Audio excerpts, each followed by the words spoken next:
were somebody really interested in getting into this, what would be your advice? Your number one piece of advice? If I'd like to get into ADR, what do I do?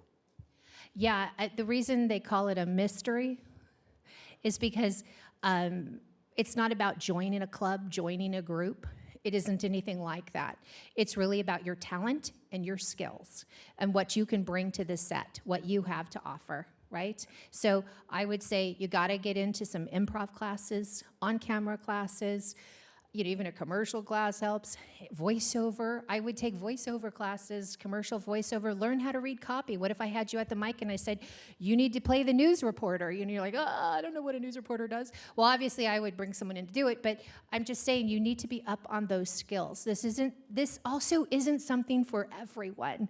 This is such a specific little tiny part of the industry, and it's very difficult to do it.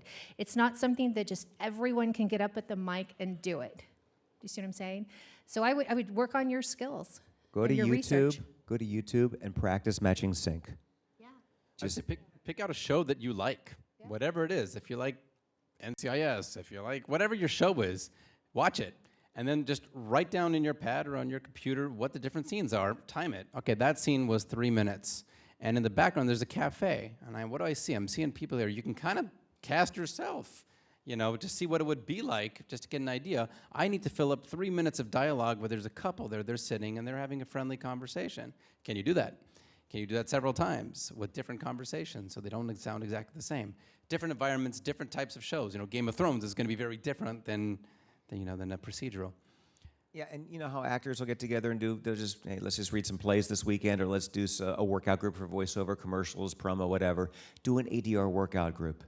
Take a loop class, a loop seminar. Yeah, but just get your friends together and get your DVR, record a whole bunch of shows, half-hour comedies, hour dramas, fantasy shows, cop shows, medical shows. Run a scene. Turn the sound down. Videotape yourself and videotape the television, and just get up there and just start doing background stuff. And then listen to it and see what sticks out, what works, what doesn't.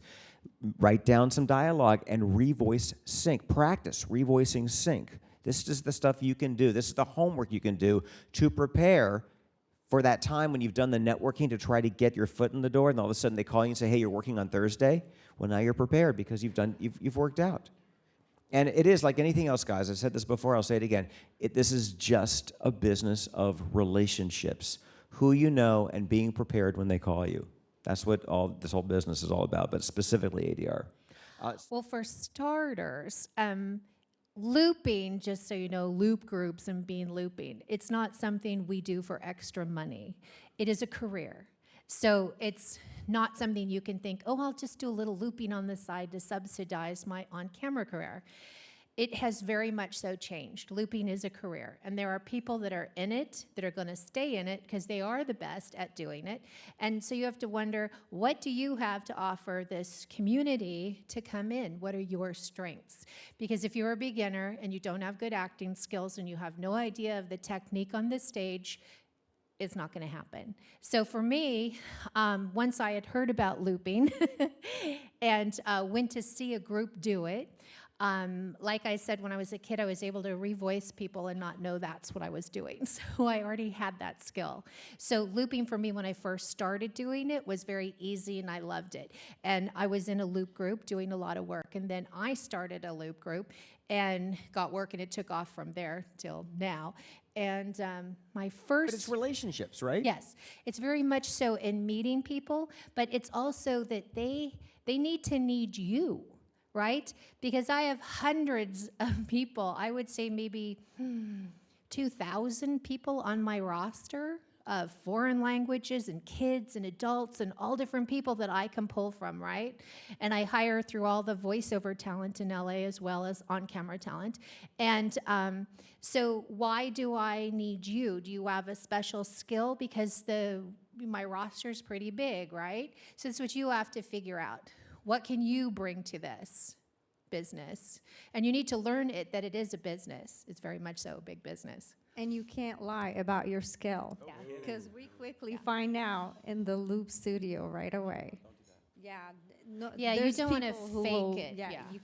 Just because you like hummus doesn't mean you're fluent in Arabic.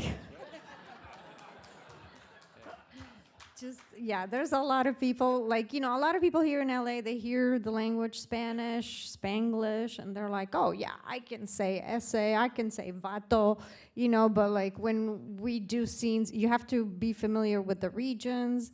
When you're doing scenes in Argentina, they don't say pendejo, they say boludo. So you have to know what you are talking about. You can't just say, I'm Hispanic, I could say whatever I want. But see, that comes to another point where I will audition you. I'm not going to hire anyone I don't know and I've never seen work. And You that has audition never those of lived. us you know, too. Yes, I do. Yes, you do. I called an actor one time because I needed someone who could burp the alphabet. Try that one. So I called a couple A of my through guys. Z? Yeah. A through Z. Yeah, A through Z. In one burp? Yeah, and a burp.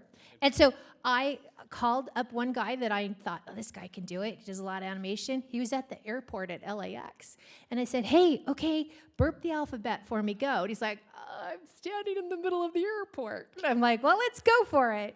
Because I got to know if you can do it or not. So on the spot, he started doing it, and he could do it really, really well. So he got the job. So you never know where I might call you and say, hey, I need to know if you can do such and such. You know, you say you can do kids' voices, do it. So you're going to be put on the spot really fast because I have to know and feel confident in what you're doing. But that also helps in the next phase is that you have an animation demo or a commercial demo. Just like on-camera actors have headshots, voiceover actors have demos.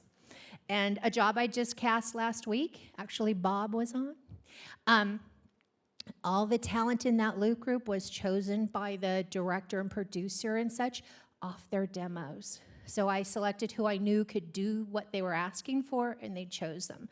Now, you don't have to have a demo to get into looping, but at the level I'm at and what I cast and what I do, you gotta have a demo because I have no way for the client to hear you unless I say, let's do an audition, here's some lines or improv this, and you know, and send it to me. If I need a voice match for somebody, I might call you up and say, I need a voice match for Don Johnson, you know, or something.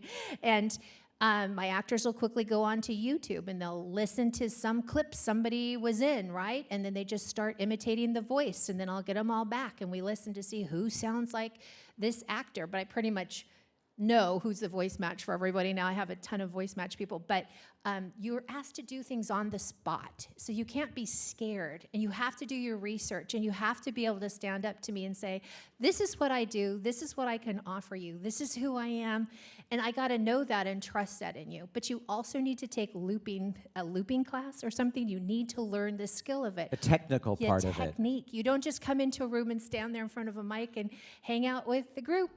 And the terms.